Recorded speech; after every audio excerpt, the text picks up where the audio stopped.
For 3 years they searched the farm. 30 people walking 1,000 acres, drones over the fields, cadaver dogs along the tree line.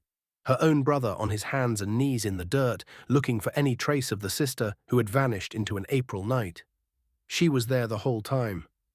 A few hundred feet from where they stood, sealed inside a steel tank, welded shut and painted over. This is the case of Dee Warner, a woman who told her husband she was leaving and was never seen alive again.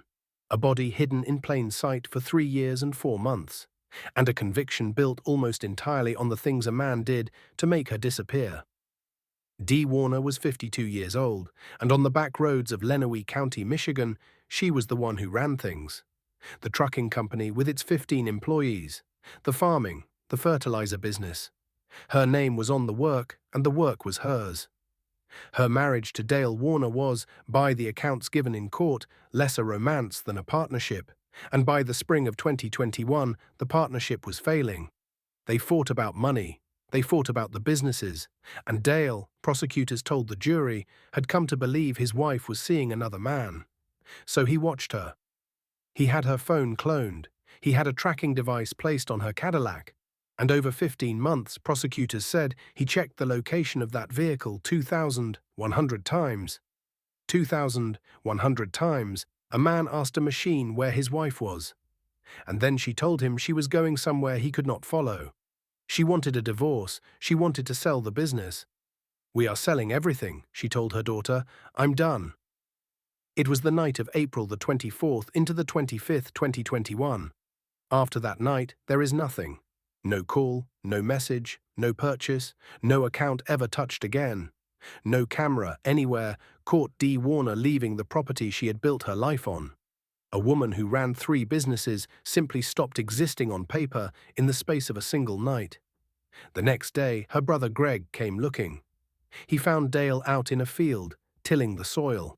Dale told him they had, in his own words, a hell of a fight, and that Dee had packed some things and gone.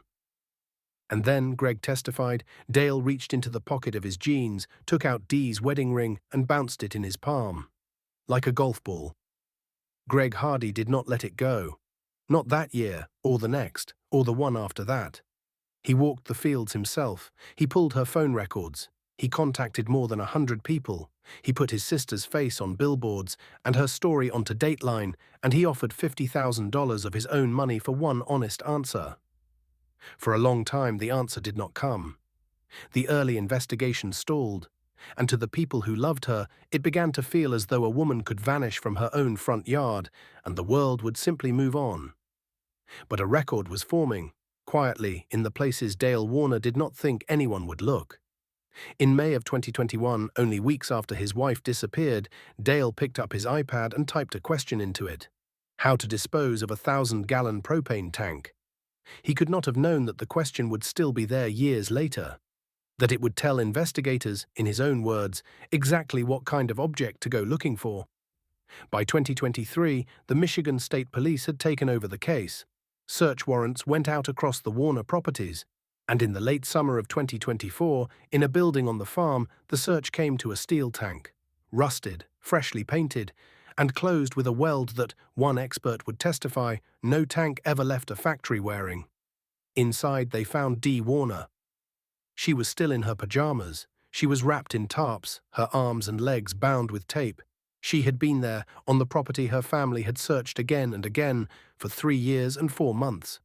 The autopsy found she had been strangled and struck in the head, and it ruled her death a homicide. The case against Dale Warner went to trial in February of 2026. It was, the prosecution admitted, a circumstantial case.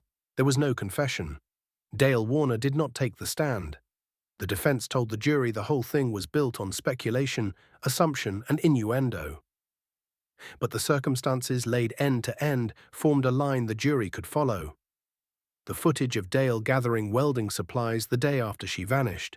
The marks on his arms the next morning, the kind a welder gets working in short sleeves. His fingerprint on the ammonia sticker of the tank. The aerial footage of him moving that same tank with an excavator. And the search, in his own hand, for how to make a large steel tank disappear. For 5 weeks, 35 witnesses told the pieces of it. On the 10th of March 2026, after about 9 hours, the jury came back. Guilty of second-degree murder, guilty of tampering with evidence. In May, the judge sentenced Dale Warner to a minimum of 31 years and a maximum of 70. He will be in his 80s before he can even ask for parole. Outside the courtroom, Greg Hardy spoke about the 5 years he had spent fighting for this day. "I fought every day," he said. "It was very difficult to get validation.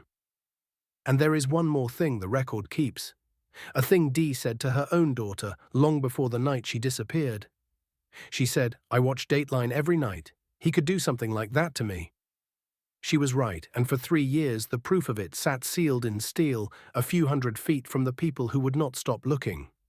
In the end, it was not a witness who convicted Dale Warner. It was the record he left behind. The pings, the search, the weld, the ring in his pocket. A man can bury almost anything, but the record does not stay buried.